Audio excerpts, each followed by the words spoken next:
world where shadows linger just beyond the edges of the everyday, one podcast dares to open the cabinet of the unknown. The Shadow Frequency invites you into a realm of cryptids, conspiracies, hauntings, and mysteries that refuse to stay buried. Each episode, host Matt Wilson and producer Juniper Ravenwood sift through the eerie files of the unexplained, uncovering chilling encounters, listener stories, and whispers from the dark. Step closer, if you dare, and tune in to the Shadow Frequency.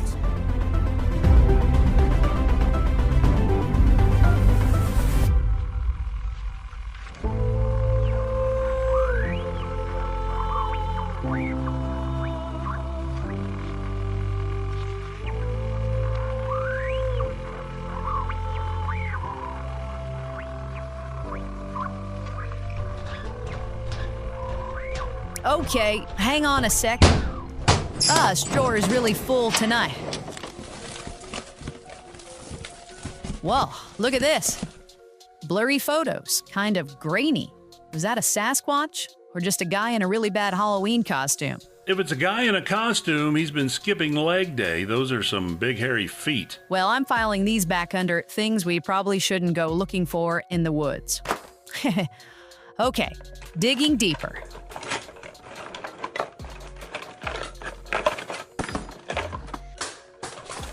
Here we go. Found it. Tonight's Folder, episode 203. This one's titled UFOs Silence Nuclear Arsenal. That sounds kind of terrifying. Oh yeah, we're going deep tonight. UFOs have a long, weird history of showing up around nuclear sites, missile silos, test ranges, you name it.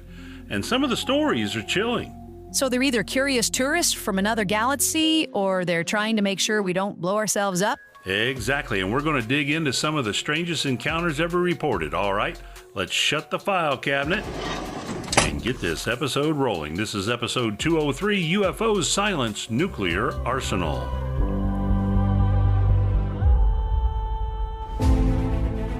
You're tuned to the Shadow Frequency, where the veil between the living and the unknown grows thin. Strange whispers, hidden truths, and things best left in the dark await. Hosted by Matt Wilson, produced by Juniper Ravenwood, featuring Chris Beach. Let's step in to the shadows. The night is still. The stars above Montana burn cold and distant. But on March 16, 1967, something unnatural pierced the darkness over Malmstrom Air Force Base. Unidentified lights danced above missile silos, and 10 nuclear warheads, each capable of unthinkable destruction, fell silent. Was it a glitch, a test, or something far stranger? Watching from the void? Welcome to the Shadow Frequency, episode 203, where we peer into the unknown. Matt, what's lurking in the shadows tonight? Juniper, you've set the stage for a chilling one. I'm already feeling the static in the air. Let's dive into this unearthly file and see what the cosmos has to say. Take us there, Matt. Listeners, brace yourselves.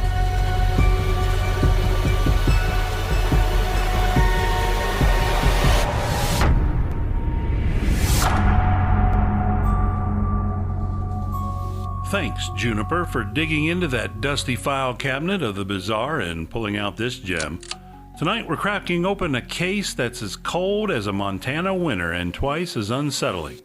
The Malmstrom Air Force Base incident of 1967. So settle into the shadows, listeners, and let's step into a night where the impossible became real. Picture it, March 16th, 1967. Malmstrom Air Force Base, a sprawling military installation in the heart of Montana, home to Minuteman nuclear missiles, silent sentinels of the Cold War, each one a key to apocalyptic power. It's just after midnight, and the air is crisp, the sky a vast canvas of stars. Air Force personnel are on duty, monitoring the launch control centers, where the fate of nations rests on a single button. Everything's routine until it isn't.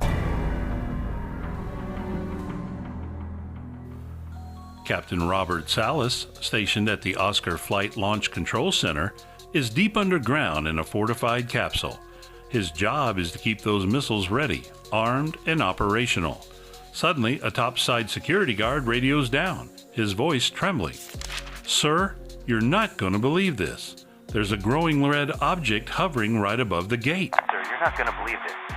There's a glowing red object hovering right above the gate. Salas thinks it's a prank, until the guard describes it.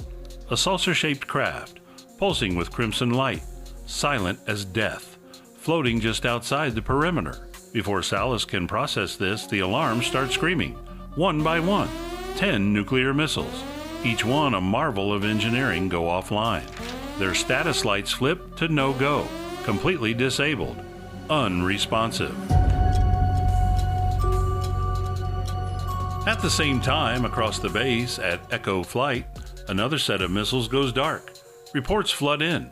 Strange lights in the sky, moving in ways no aircraft could. Witnesses describe them as erratic, darting, impossibly fast, then hovering motionless.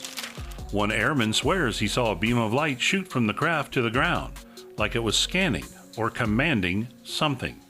The missiles stay offline for hours, defying every attempt to bring them back. No explanation, no trace of tampering, just silence from the machines, and those lights in the sky. The creepiest part? This wasn't just a glitch in one system. Two separate launch facilities, miles apart, both lost control of their missiles at the exact same moment those UFOs appeared. The odds of that happening by chance? Astronomical. Salas and his team were trained for every scenario. Soviet sabotage, power surges, mechanical failure. But nothing in their manuals prepared them for this. The base was locked down, personnel sworn to secrecy, and the incident buried in classified files. Yet whispers escaped. Something not of this world had reached into America's nuclear arsenal and flipped the switch to off. What were those lights? Why target Malmstrom? Was it a warning, a test, or something far more sinister? The air feels heavier now, doesn't it, listeners? Like the shadows themselves are listening. Juniper, imagine being underground, watching those control panels go dark, knowing something's out there watching you back. Gives me chills just thinking about it. Matt, I'm getting goosebumps. What were those things? I need to know more. Oh, we're not done yet. Juniper, take us to the break. Well, listeners, we're neck deep in the eerie glow of the Malmstrom incident, and I'm still reeling from those lights in the sky. What do you think? Alien visitors or something else entirely? We're about to dig deeper, but first, let's hear from our friend Chris Beach with a quick word. Sure, Juniper. Quick reminder, folks. Make sure to like and subscribe if you haven't already. Follow the Shadow Frequency on YouTube, TikTok, Facebook, and any podcast app you use. Our home base is shadowfrequencypodcast.com. You can stream every episode there, read our new Shadow blog posts, grab some paranormal merch, and even drop us a voicemail. Let us know where you're listening from, and we just might play it on an upcoming show. And if you're enjoying what we do and want to help out, consider buying us a coffee. We truly appreciate the support. Back over to Juniper. Thank you, Chris. All right, it's time to power up the spectral cosmic message materializer. Flipping those eerie switches now. And here it comes. A strange note flickering through the ether. Message retrieved from the void. All right, let's crack it open and see what one of our listeners has sent from the shadows. Here's a message from Tina in Central Illinois. It says, "Hi, Matt and Juniper. I'm Tina from Central Illinois, and I just wanted to say how much I love the Shadow Frequency. I usually listen on my commute home, Spotify during the week, and Pandora when I'm doing chores, and I'll catch the YouTube upload later if I missed anything. Your mix of spooky storytelling and smart research is my favorite part of the day. Thanks for keeping the weird alive. See you in the shadows, Tina, Illinois." Tina, you're a gem for tuning in from the heartland, actually right next door to where we're at here in good old Indiana. I can just picture you cruising through those cornfields, our creepy tales crackling through your speakers. Keep those messages coming, folks. Send them to Shadow Podcast at protonmail.com. All right, Matt, let's dive back into the Malmstrom mystery.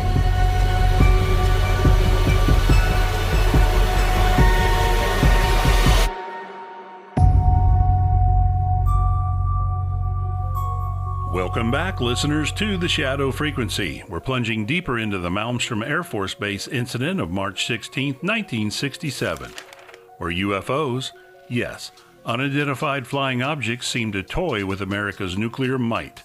Let's pick up the thread and see what else lurks in this shadowy file.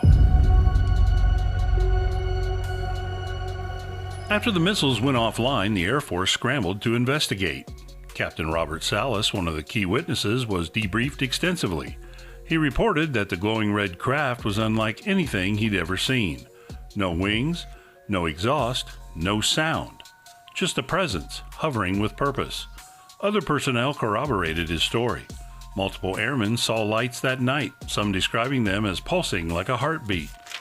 One security officer claimed the craft vanished in a blink, only to reappear miles away seconds later. The missiles?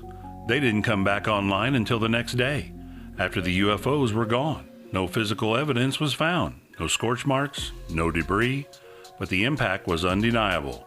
10 nuclear warheads rendered useless, as if something had reached inside and pulled the plug. Now, let's add a wrinkle. Some have suggested this could have been an EMP test, an electromagnetic pulse experiment gone wrong, maybe conducted by the military itself. It's a rational explanation, and it's worth chewing on. EMPs can disrupt electronics, and the Cold War was a time of wild experiments. But here's the kicker.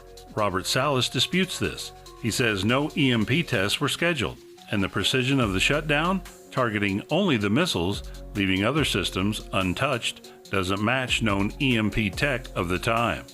Plus those lights in the sky, no military project could explain their behavior. So, let's lean back into the unknown. What if these objects weren't just observing but demonstrating, showing us or someone else that they could disarm our deadliest weapons with ease? The implications are chilling. Malmstrom wasn't just any base, it was a linchpin of America's defense. If something could neutralize it without a trace, what else could it do? Witnesses like Salas carried this weight for years, silenced by oaths and fear of ridicule. Yet the story persists, a dark stain on the official record, whispering of powers we don't understand. As we close this file, picture those Montana skies, empty now but forever marked by what happened. Something was there, listeners, something that knew exactly what it was doing. And maybe, just maybe, it's still out there, waiting. Juniper, I can't shake the image of those lights pulsing like they had a mind of their own. What's watching us from the stars? Matt, I'm half expecting to see one outside my window tonight. That EMP theory sounds plausible, but those crafts? Too weird for me. Right. Let's wrap this one up. Juniper, take us home. What a ride through the shadows, listeners. The Malmstrom incident leaves us with more questions than answers. Those eerie lights, those silent missiles, add a mystery that still hums in the dark. Thanks for joining us on the Shadow Frequency, episode 203. We love hearing from you, so drop us a line at shadowpodcast@protonmail.com. Also, visit our website at shadowfrequencypodcast.com. You can find us as well on Facebook, YouTube, TikTok, and Rumble, Pandora, and all the major podcast directories. Keep those spooky vibes alive and join us next time for another strange case. Hey, Matt, you want to say goodnight? Good night, listeners. Stay curious and watch the skies. See you in the shadows.